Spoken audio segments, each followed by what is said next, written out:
Yo, what's poppin', everybody? This is another podcast with Aris P. If y'all enjoy this, please like, share, subscribe, and hit that notification bell in order to get notified for other videos like this one. Thanks in advance, I really appreciate it. This time I'm going to talk about the New York Knicks acquiring Jalen Brunson and Isaiah Hartenstein. Firstly, I'm going to start off with Jalen Brunson. And I'm going to start off by asking this simple question.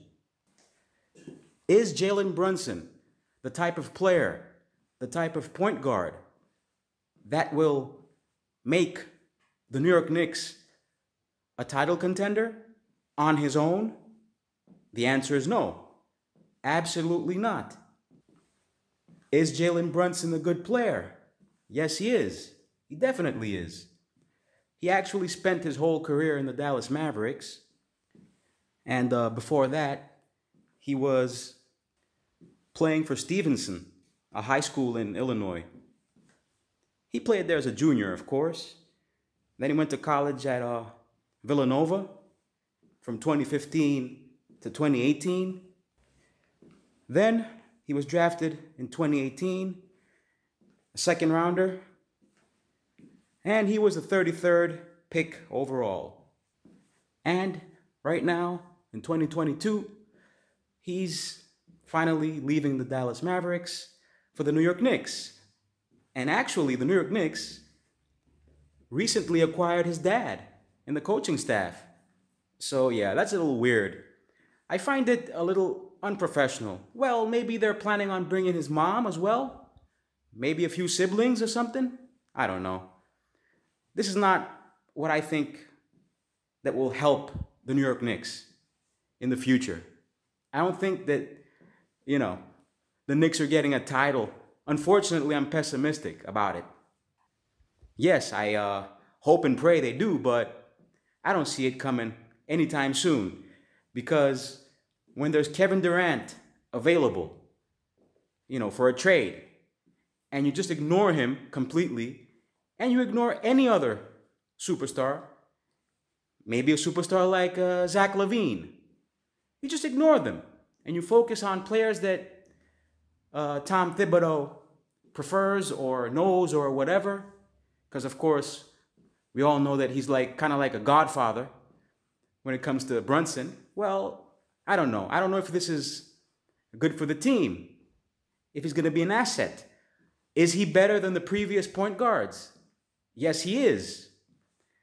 I think he is. Definitely. Definitely. He can pass the ball. He can create. He serves those dishes.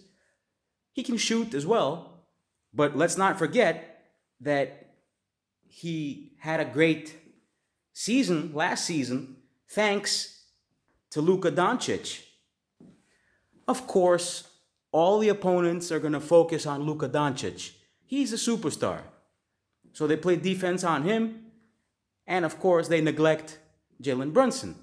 So this way, Jalen Brunson was able to average around 16 points in the regular season and around 22 points in the playoffs. What I'm trying to say is that he's not an alpha dog. He's like Julius Randle. He needs two more guys at least to be the protagonists, to be the superstars in the team. Of course, I know that everybody who supports the New York Knicks believes in RJ Barrett, the Canadian, but I don't know if he can be that superstar. I really don't know. I mean, you're going to wait on him to become a superstar rather than acquire one from now and try to become the champion of the NBA? I mean, for God's sakes, it's been over 50 years. So what's it going to be? Another 50 years, maybe. Plus, I've heard that it's very inconvenient to join the New York Knicks, to be a Knick, to play for the New York Knicks, because you need at least 2 hours to drive from your home to practice. And that's absurd. So it's not about the taxes in New York City. It's about this. It's about the inconvenience. The team has to do something about that. They got to relocate or something. You got to make it more convenient for the players. That's how superstars are going to come. Because, okay, New York City doesn't have the best weather in the country, all right? Yes, we do have the best city in the country. It is the best city in the country. It has all the glamour. It has everything. It's the Mecca of basketball. But each and every athlete focuses on these little things. But anyway, what I like about Brunson is that he had 5 assists per game in the regular season and 4 assists per game in the playoffs, which is good. I'll say it again. Yes, he is an upgrade as a point guard, but come on. You still need to do something better for the team. You can probably trade out the Frenchman, Evan Fournier. Fournier. Okay, that's how it's really pronounced. And it's not Evan, it's Evan, but okay, whatever. That's the guy you gotta trade out, for example. But of course, they're not doing anything about it. They're just keeping him. They believed in him. You know, these free agents, they're not good enough. They're just not good enough. They're simply not good enough. And anybody who watches basketball can notice this. And I really don't know how it's possible for the coaching staff to not notice this. They don't realize it. What are they doing? What are they doing? Are they living a lie or something? Is it wishful thinking? Is it denial? I really don't know. But the Knicks mentality? Nah, it's not. It's not for winning championships, winning titles. That's not how you do it. Even the Miami Heat do it better. Of course, the Los Angeles Lakers. Of course, the Golden State Warriors. Even the Milwaukee Bucks are doing it better. They got their superstar from right here in Greece. And they're doing it. But anyway, let me just talk about Isaiah Hartenstein a little bit. Let's focus on this dude. I think he's one of the best centers in the NBA. One of the best young centers in the NBA. He's German-American. Of course, he was born in Oregon. He's a 7-footer. He can pass the ball like crazy. Smart player, really smart player. And of course, he can shoot the ball. And this is something that the Knicks didn't have all these previous seasons.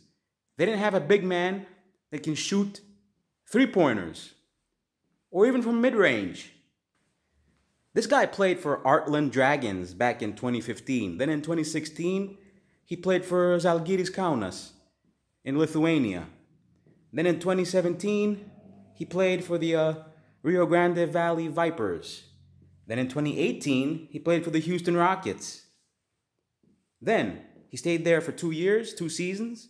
Then he went to the Denver Nuggets in 2020. Then in 2021, he went to the Cleveland Cavaliers.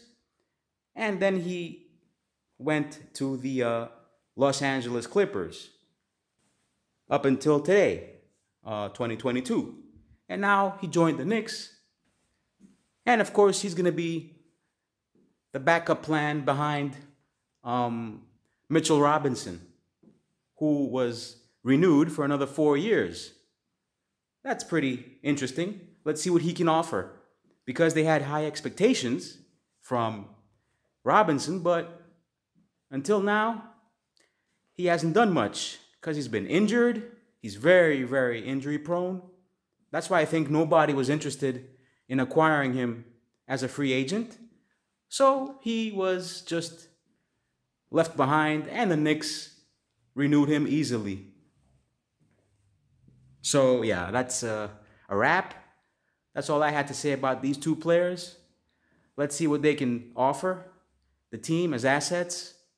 Let's hope that they could help us in order to improve and at least make it to the playoffs, but that's not enough for me. I want a championship, damn it. Anyway, thanks for listening, everybody. I'm out. Peace.